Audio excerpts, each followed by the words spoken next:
Hey Ninjas, since our request response cycle is stateless, meaning that every request is its own event, we may want to use session in order to pass some data along.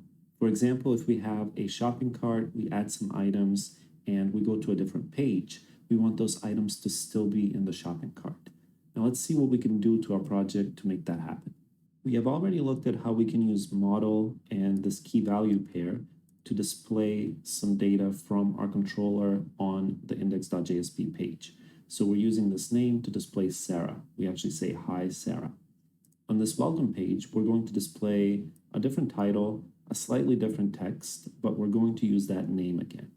So in our main controller, we need to change this model to session. Let me just make that change real quick. And here we can see that we have HTTP session instead of model. And now we say session.setAttribute, and we use that key value pair. So doing this and running the page will give us exactly what we had before. So if we refresh this, we have hi Sarah. Now keep in mind that going to the welcome page will not work because we don't have it in our controller just yet. So let's add that down here. We're going to add this path welcome, and we're going to display the welcome.jsp page. Notice that I'm not using HTTP session here because once we save it up here, we don't need to do it again. So if I save this and run it, and then, so this is our index page. If we go to our welcome page, we can see that we have welcome Sarah without having to use the model down here. Session will save this data for us, so we'll have the name Sarah until we delete it manually. So this means that anytime we go to a new page, we have access to that name value, which will be Sarah. Now, this is very useful if you have the shopping cart that I mentioned earlier, or if you have some sort of login mechanism where the user logs in and we save the user ID, we use it throughout the page, and then when the user logs out, we get rid of that ID. There are some steps that you need to take in order to do that.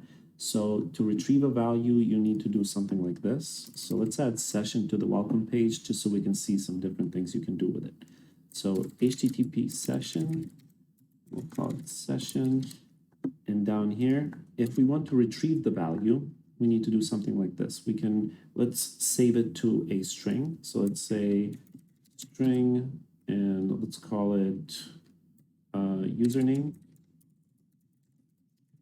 We'll set it to equal. Now remember, the session actually saves our data in object form. So we need to convert it from that object to whatever the value is. So if it's an integer, we convert it to an integer. If it's a string, we convert it to a string, and so on. So here we need to cast it to string, and then we need to say session.getAttribute. And now we pass in the name of the attribute. So here it is name. And in order to test this, let's simply print that out.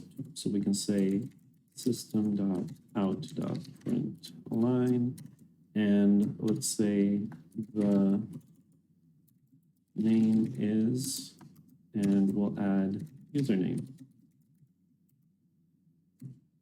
So once we refresh the page, we should see the name is Sarah down here. Save that and run the page. We can't simply refresh the page because we haven't saved the name yet. So we actually need to go back to our index page. This is where we're saving Sarah. And then if we go to our welcome page, sure enough, we have the name as Sarah. Now let's rerun the project and just do it without going back to the main page, and we'll see what happens. So the project is running and we're on the welcome page. If I refresh, it says the name is null. But if I go back, so now we're on the index page, this is where we're saving this session. So we're saving name is Sarah. If we go back to welcome, refresh this one, we see that the name is Sarah.